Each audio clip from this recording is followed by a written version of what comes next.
Hello guys, welcome back. कैसे हो आप सभी लोग और स्वागत है आपका मेरे इस प्यारे से यूट्यूब चैनल में। और जिसने भी इस सीरीज के अभी तक पिछले एपिसोड नहीं देखे तो यार क्या कर रहे हो यार, जाके देखो और चैनल को सब्सक्राइब करना मत भूलना, ठीक है। और कहानी की स्टार्टिंग होती है और हमें दिखाया जाता है उसी किडनैपर का सीन, जो कि अपने मन में सोच रहा था कि एक बार बस ये सब मैटर खत्म हो जाए तब सब कुछ ठीक हो जाएगा। और वो एक ताबीज़ को पकड़ के कह रहा होता है और तभी उसके पीछे से चूचू आ जाती है और चूचू बोलती कि हेलो बिग ब्रदर, यहाँ पे बहुत सारे मॉस्किटो हैं जो कि चूचू को काट रहे हैं। और तो फिर वो आदमी गुस्से से बोलता कि तुम यहाँ पे बाहर कैसे आई आखिरकार, वापस अंदर जाओ।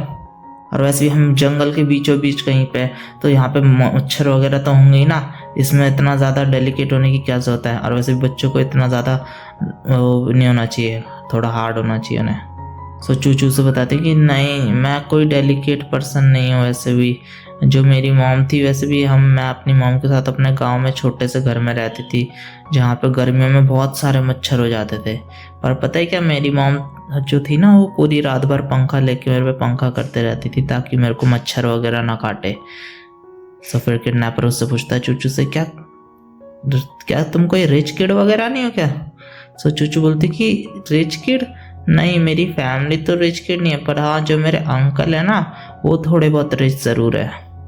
मेरे जो डैड थे ना, उन्होंने तो मुझे और मेरी मम्मा को पहले ही छोड़ दिया था और मेरी मॉम ने मुझे अकेले बड़ा करा है पूरी ज़िंदगी। और बाद में मेरी ग्रैंड माँ ने मुझे ढूंढ लिया, हमें ढूंढ लिया और उसके बाद वो मेरी मॉम की किसी और से शादी करवाना चाहती थी, इसलिए वो उन्हें वहाँ से गांव से मतलब शहर में ले आई। और भाई ये सुन के तो भाई किडनैपर को भी तरस आने लगता है और वो सोच रहा था कि इस लड़की की कहानी तो एकदम मेरी कहानी जैसी लग रही है, सिमिलर सी थोड़ी बहुत। मेरी फैमिली भी एक ऐसी फैमिली थी जहाँ पे हम 2 टाइम का खाना भी अफोर्ड नहीं कर सकते थे। और जब मैं यंग था तो मेरी मम्मी की सिर्फ एक ही ख्वाहिश थी कि मैं बड़ा हो गया कुछ अच्छा काम करूँ, कुछ अच्छा बंदा बनूँ। और आज देखो मैं यहाँ चोरी कर रहा हूँ। तो हमारे चूचू भाई एकदम क्यूट से स्टाइल में बोलती है, क्या बिग ब्रदर आप चूचू को मारने वाले हो। और भाई किडनैपर भी थोड़ा सा शॉक हो जाता है, वो बोलते क्या।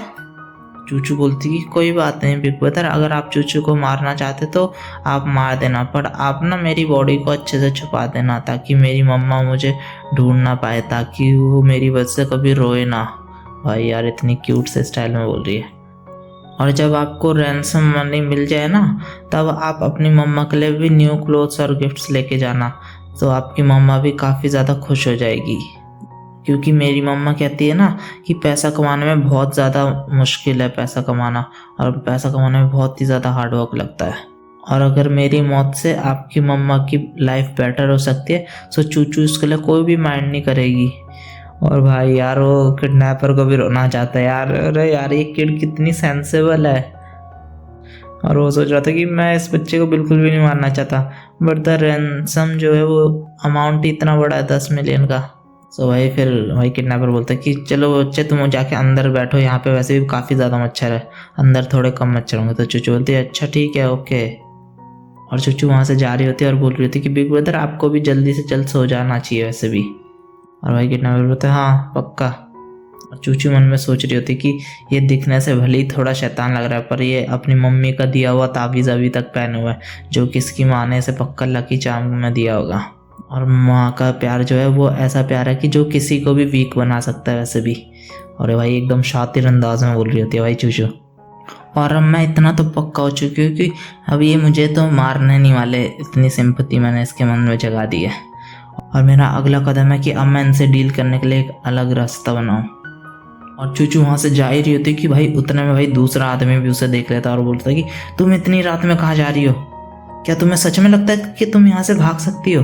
और भाई वो चूचू को एकदम जोर से रैप्टा मार के दूर तक गिरता है, तुम अच्छे से बिहेव करना सीख लो, अदरवाइज मैं तुम्हें यहीं मार डालूंगा।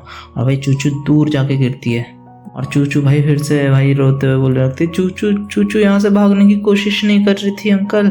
भाई चूचू से कहानी बताने लगती कि बाहर मैंने एक लड़की को देखा जिसके चेहरे पे पूरा का पूरा खून वगैरह लगा था और वो चूचू को बुला रही थी, इसलिए चूचू उसे ढूंढने के लिए जा रही थी। सो आदमी को थोड़ा गुस्सा आता है और बोलते कि तुम किस बारे में बात कर रही हो। और भाई वो भी घबराने लगता है एकदम से कि क्या ये कोई भूत वूत तो नहीं। और भाई चूचू से बता रही थी कि मैं कोई मजाक नहीं करती, सच में वो लड़की मैंने बाहर देखी थी और वो लड़की कह रही थी कि वो यहाँ पे खो चुकी है और वो यहाँ से अपने घर जाना चाहती है। सो वो बोलता कि शट अप, ये सब बकवास है। वो अपने मन में सोच रहा था कि ये लड़की पक्का से ये सब बकवास यहाँ पे बना रही है अपने आप ही। तो तभी उस आदमी को याद आई कि हाँ, पिछले साल ऐसे ही मेरे साथ भी हुआ था। पिछले साल जब मैं एक टाउन से गुजर रहा था तब आधी रात में एक सुंदर सी स्कूल गर्ल जो थी, मतलब प्रीटी स्कूल गर्ल, वो मुझे रास्ते में देखी थी और वो भी बिल्कुल ऐसे ही डिस्क्रिप्शन था उसका। उसके हाथ में भी, मतलब उसके चेहरे पे भी खून वगैरह था और वो रात सच में काफ़ी ज़्यादा खतरनाक थी और वो लड़की भी एकदम भूत जैसी लग रही थी। और शायद ना चूचू को ये सब इसलिए पता है क्योंकि वो भाई नोवेल पढ़ के आ रही है ना पूरा, सो इसलिए शायद उसे पता है। और चूचू से बोल रही थी बाय द वे अंकल, वो ये भी कह रही थी कि वो आपको बिल्कुल भी जाने नहीं देगी और वो अभी भी ना पता है इस कमरे के बाहर ही है एकदम गेट के, और वो आपका इंतज़ार कर रही है। और भाई हमें दिखाया जाता है कि वो बंदा जैसे ही पीछे मुड़ता है तो भाई उसे पता नहीं कुछ भूत सा दिखता है, पता नहीं असल में वो था क्या, पर जो उससे जैसे ही देखता है वो भाई वो नीचे गिर जाता है और वो एकदम से बेहोश हो जाता है। और चूचू सोच रही होती कि यह कितना ज़्यादा कावड़ था, ये तो सिर्फ एक स्ट्रॉ के पाइल से ही वहाँ पे गिर गया, मतलब जो होता है ना भूसा वगैरह का वो बना के रखते हैं, उसको देख के एकदम से डर के मारे गिर गया। और भाई तभी दूसरा आदमी वहाँ पे दौड़ते हुए आता और बोल रहा था कि ये कैसी आवाज़ थी आखिरकार। और वो उसे देखता गिरा हुआ तो वो बोलता कि आखिर इसे क्या हुआ, इसे हो क्या गया आखिरकार। भाई चूचू अपने मन से कहानी बनाती है और चूचू से बोलती है चूचू को नहीं पता यहाँ पे क्या हुआ, चूचू को नहीं पता, चूचू मतलब कहेगी नहीं कि यहाँ पे क्या हुआ, और सिस्टर बाई ने इसे मार डाला, ऐसा भाई चूचू बोल रही होती है उस आदमी को। सो बोलता है क्या सिस्टर बाई ने, और चूचू उसे बता रही थी कि सिस्टर ने इसे एक बोतल दी थी पानी की पीने के लिए, और जैसे ही उसने कहा उसने उसे पिया तब भी उसके साथ ऐसा कुछ हो गया और चूचू ने इसमें कुछ भी नहीं करा। और चूचू अपने मन में सोच रही थी हाँ हाँ थोड़ी तो अक्ल तुम भी लगाओ, अब इतना सब कुछ मैंने बताया तो। और भाई तब वो बंदा सोचता है क्या बाई उसने ये सब करा, और तभी वहाँ पे पीछे से बाई भी आ जाती है और वो बोल रही थी अरे ये शोर क्या मचा रखा तुमने, मैं यहाँ पे थोड़ा सा आराम करने की कोशिश कर रही थी और तुम यहाँ पे शोर वगैरह मचा रहे हो।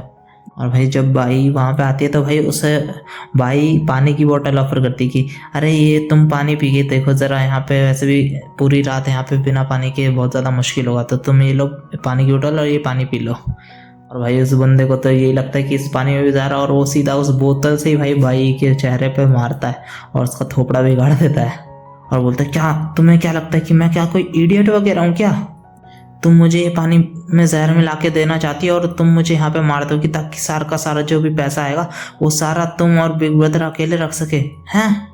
और वो सोच रही थी क्या क्या बकवास है ये, और आखिरकार तुम्हारी हिम्मत कैसे हुई एक औरत के ऊपर हाथ उठाने की, या तुमने मेरे ऊपर हाथ इसलिए उठाया कि तुम एक मैन और मैं एक वुमेन। और वो बोल रहा था कि अच्छा तो तुम मुझे पॉइजन दे के मारना चाहते हो और तुम चाहती हो कि मैं तुम पे हाथ तक भी ना उठाऊं, आखिर तुम्हारी हिम्मत कैसे हुई, और एक छोटी सी लड़की भी ये सब देख सकती है, तो तुम मुझे क्या बेवकूफ़ समझते हो क्या। तो तभी बाई बोलने लगती है क्या ये छोटी सी लड़की, ये मौका बहुत बड़ी झूठी है, ये तुम्हें ट्रिक करने की कोशिश कर रही है यहाँ पे। और भाई तभी हमें उस घर के बाहर का सीन दिखाया जाता है जहाँ पे भाई स्पेशल कॉप्स आ गई होती है चूचू को बचाने के लिए, और वो आपस में बोल रहे थे कि कैप्टन हमें यहाँ पे घर मिल चुका है और वहाँ पे सारे के सारे किडनैपर्स है और शायद उनके बीच में कोई लड़ाई वगैरह होती है, आप जो भी बोलेंगे हम वही करेंगे, अब नेक्स्ट मूव आप बताइए क्या करना है। और तभी भाई दिखाया जाता है भाई चूचू उस घर से बाहर आने लगती है अपने आप ही, और वो कैप्टन भी देख के थोड़ा सा शॉक हो जाता है और चूचू अपने मन में सोच रही थी वहाँ से बाहर आते हुए कि हाँ ये तो बस छोटे मोटे लोग थे जो कि थोड़े से प्रॉफिट के लिए आपस में साथ थे, और मैंने इनके बीच में हल्की सी गलतफहमी क्या डाली, ये तो एकदम ताश के पत्तों की तरह बिखर गए, और ये तो वैसे भी बहुत छोटी सी सिचुएशन थी, इसे तो मैं अपनी आंख बंद करके भी हैंडल कर सकती थी। और तभी भाई वो कैप्टन आगे से भागते हुए आ रहा था और वो चूचू को उठा के भाई जाने लगता है, और वो चूचू से बोल रहा था छोटी बच्ची तुम बिल्कुल भी टेंशन मत लो, तुम्हें बिल्कुल भी घबराने की जरूरत नहीं है, मैं यहाँ पे आ गया हूँ तुम्हें बचाने के लिए और मैंने तुम्हें बचा लिया है। और तभी वो बोलता कि कैप्टन मैंने ढूंढ लिया, मैंने बच्ची को ढूंढ लिया और मैंने उसे बचा भी लिया। और चूचू अपने मन में सोची थी कि गधे गई कि तुमने असल में मुझे डरा दिया, मुझे तो लगा यहाँ पे कोई बियर वगैरह आ गया है। और तभी भाई दरवाज़ा तोड़ के वो स्पेशल कॉप्स घर के अंदर चले जाते हैं और उन्हें वहाँ पे सारे किडनैपर्स वगैरह मिल जाते हैं। और भाई वो बोलते हैं बिल्कुल भी यहाँ से हिलने की कोशिश भी मत करना। और भाई वहाँ पे जैसे ही वो कुछ थे तो बोलते अरे हमने कुछ नहीं करा, हमने कुछ नहीं करा, ये मैं इनोसेंट हूँ, मैं तो यहाँ पे ऐसे ही टहल रहा था बस। भाई तभी कैप्टन आ जाता है और बोलते कि इन सभी को अरेस्ट कर लो यहाँ पे। और तभी वो स्पेशल कॉप्स वाले भाई प्रेसिडेंट सॉन्ग को ले आते हैं, मतलब चूचू के पापा को, और बोलते कि हमने बच्चे को बचा लिया है। और भाई वो दौड़ते हुए आ रहता है, चूचू चूचू क्या तुम ठीक हो, क्या तुम्हें चोट वोट तो नहीं लगी। और तभी पुलिस वाली बोलती कि आप चिंता मत करिए, इसे कुछ भी नहीं हुआ है, इसे बिल्कुल भी चोट नहीं लगी। और भाई चूचू भी वो थोड़ा सा देखती है और बोलती कि अरे ये तो काफ़ी ज़्यादा एंशियल लग रहा है, और मुझे लग रहा है कि मेरे डैड को पता लग गया आखिरकार कि मैं उन्हीं की असल में बेटी हूँ।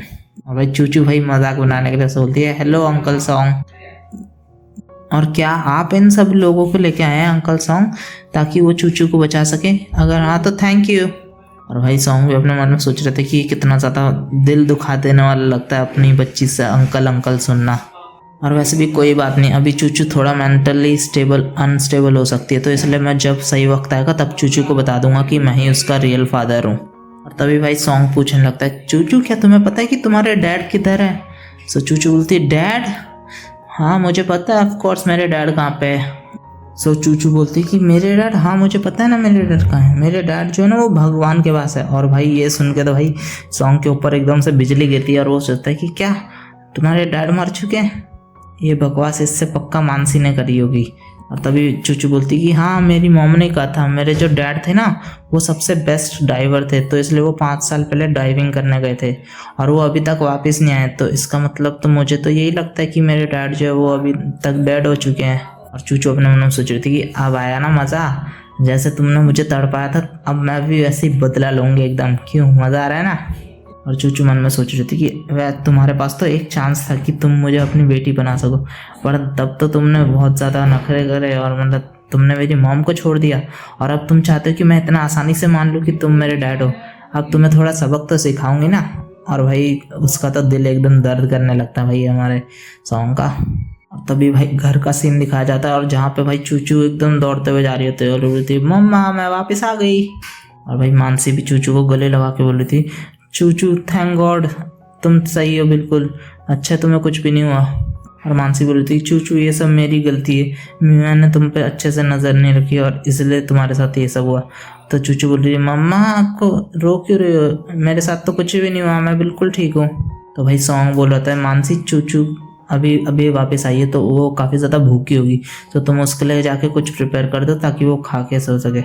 और चूचू भी बोल रही थी हाँ मम्मी चूचू बहुत ज़्यादा भूख लगी है चूचू को। तो मानसी बोलते हैं अच्छा ठीक है।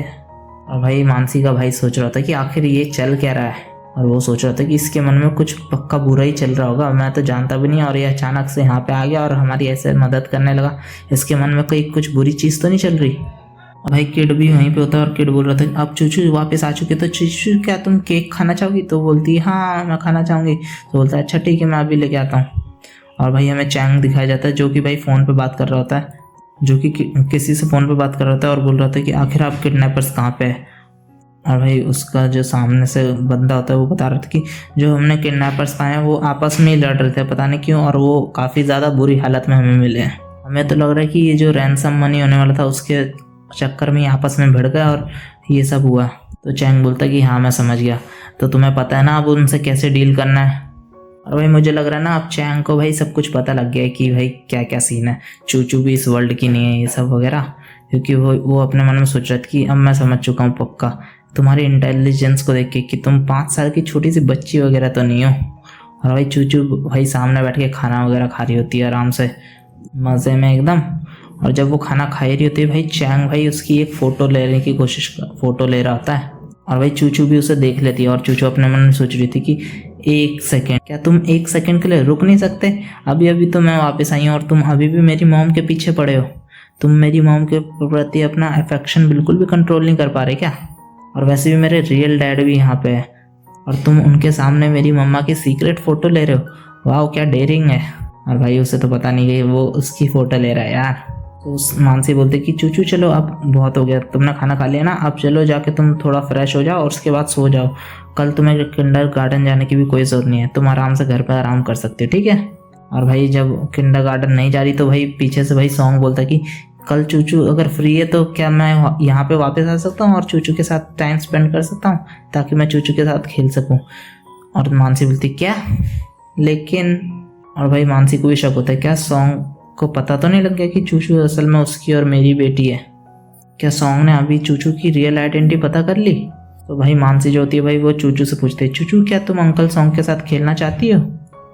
तो चूचू बोलती कि नहीं, चूचू अंकल के साथ नहीं खेलना चाहती। अंकल को ना ग्रामोफोबिया है और अंकल सोचते हैं कि चूचू बहुत ही गंदी है और वो इसलिए वो चूचू के साथ नहीं खेलना चाहते। और जब भी मम्मा आप भी अंकल के साथ मिलो ना तो आप भी अपने हैंड वॉश कर लेना, अदरवाइज अंकल आपको काफ़ी ज़्यादा हेट करेंगे। और भाई सॉन्ग सोच रहा था अरे नहीं ऐसी कोई भी बात नहीं है। और चूचू भाई फिर से वही सोच रहे थे मन में कि डैड आपने क्या सोचा, आपने मुझे इतना ज़्यादा मतलब इंतज़ार कराया, इतना ज़्यादा टॉर्चर करा, तो अब आपकी बारी है आखिरकार। और तुम ही तो थे जिसने मेरी मम्मा को भी सिंगल छोड़ दिया था 5 साल पहले, वो भी विदाउट किसी गलती के लिए, वो भी एक सब्स्टिट्यूट लवर के लिए। तो इसलिए अब तुम इसका पूरा हिसाब दोगे। और भाई सॉन्ग पीछे से बोल रहा था कि मेरा जो ग्रामोफोबिया है ना वो मैं पूरा फिक्स करने की कोशिश करूँगा। और भाई उसका बटलर पीछे से बोलता है प्रेसिडेंट सॉन्ग आखिर आप क्या कह रहे हैं? तो भाई तभी मानसी का भाई बोलता है पीछे से कि अब मुझे लग रहा है कि यहाँ पे काफ़ी ज़्यादा टाइम हो गया, तो मुझे लगता है कि अब आपको निकलना चाहिए यहाँ से। वो अपने मन में सोच रहे थे कि मैं उसका सगा भाई हूँ और तुम मेरे सामने ही मेरी सिस्टर के साथ फ्लर्ट कर रहे हो, सच में? और तुम मेरी नीस को भी बिल्कुल पसंद नहीं करते और मेरी सिस्टर के साथ फ्लर्ट कर रहे हो। सो तुम्हें क्या लगता है यार, चूचू माफ़ कर देगी अपने डैड को कि नहीं? ठीक है, अगर कर देगी तो यस और नहीं करेगी तो भाई नो। जब तक वो बदला नहीं पूरा करेगी तब तक तो नहीं करेगी भाई, तब तक नो लिखना, ठीक है? और भाई इसका नेक्स्ट पार्ट जल्दी आएगा, सो स्टे ट्यून। तब तक के लिए भाई लाइक शेयर सब्सक्राइब।